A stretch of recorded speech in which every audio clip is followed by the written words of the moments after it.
Hello আসসালামু আলাইকুম, সবাই কেমন আছেন? আশা করি সো আজকে ফজর আমরা চলে আসছি মাঠে। তবে দুর্ভাগ্যবশত এখানে বিড়ি খেয়ে অবস্থা পাল্টা হয়েছে।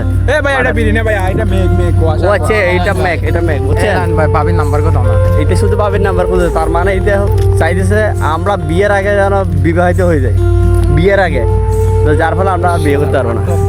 তবে মাঠের অবস্থা দেখে খুবই সুন্দর লাগতেছে, আবার খারাপও লাগতেছে। অপরূপ দৃশ্য, কুয়াশায় ঘেরা শীতের সকাল। সামনে যারা আছে সবগুলো আমাদের সহপাঠী, দুর্ভাগ্যবশত কারো চেহারা দেখা যাচ্ছে না।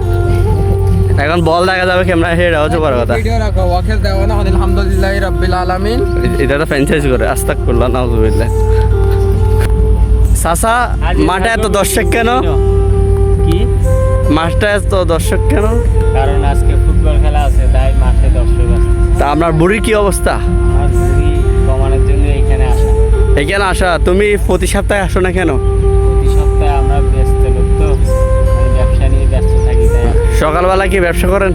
সকালবেলা ঘুম যাইতে প্রচুর। হচ্ছে বিবাহিত পুরুষ তো, সেজন্য। মাশাআল্লাহ, যারা বিয়ে করে বুঝছেন তাদের অল্প বয়সে শেষ খেলাধুলা।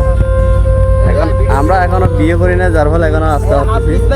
তবে আমি প্রায় 3 মাস পরে খেলতে আসছি, কারণ আমার হাতে কাটার ছিলের পরে আর খেলা হয় নাই, তো আজকে আসছি খেলার জন্য।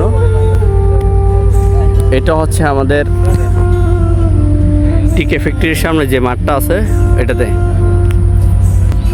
সো আমরা এখন আছি আইসল্যান্ডে, কিন্তু বরফ নাই, কিন্তু ঠান্ডা আছে, কুয়াশা। এই কুয়াশার ভাবে আপনারা যদি ভালো করে আরো সুন্দর উপভোগ করতে চান তাহলে পাহাড়ে চলে যান। পাহাড়ে গেলে এর থেকে আরো মারাত্মক সুন্দর ভিউ পাবেন আপনারা। তবে শীতকালে সকালবেলা খেলার মজাটাই আলাদা। আমরা সবাই এখন ফুটবল খেলতে নেমে যাব।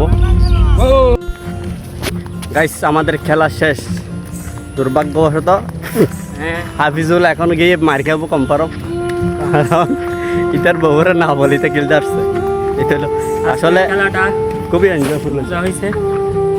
তুই কয় মাস? দিন পর তুই তো প্রতিদিন গেল? প্রায় 1 মাসের কাছাকাছি। 1 মাস, আর আমি 3 মাস পরে খেলতে আসছি। তবে দুর্ভাগ্যবশত আমার আরও ডিসেম্বর পর্যন্ত খেলবো, জানুয়ারিতে আবার খেলতে পারবো না। জানুয়ারি থেকে কয়দিন খেলতে পারবো আমি নিজে জানি না, কারণ আমার হাতের অপারেশন করতে হবে মেবি। কারণ এর আগে যে হাতটা কাটছিলাম ওইটা সমস্যা হচ্ছে, তো ওইটা আবার অপারেশন করতে হবে। তো জানুয়ারি 8 পর্যন্ত খেলবো, ডিসেম্বর পর্যন্ত, এরপর আবার আয়ুক না ব্যক্তি না, সবাই এখন ওয়েট করতেছে যাওয়ার জন্য। আমরা এখন ক্রিকেট হঠাৎ মাঠ থেকে বেরিয়ে চলে যাবো বাসায়। কল দেন বউ, কল দেন।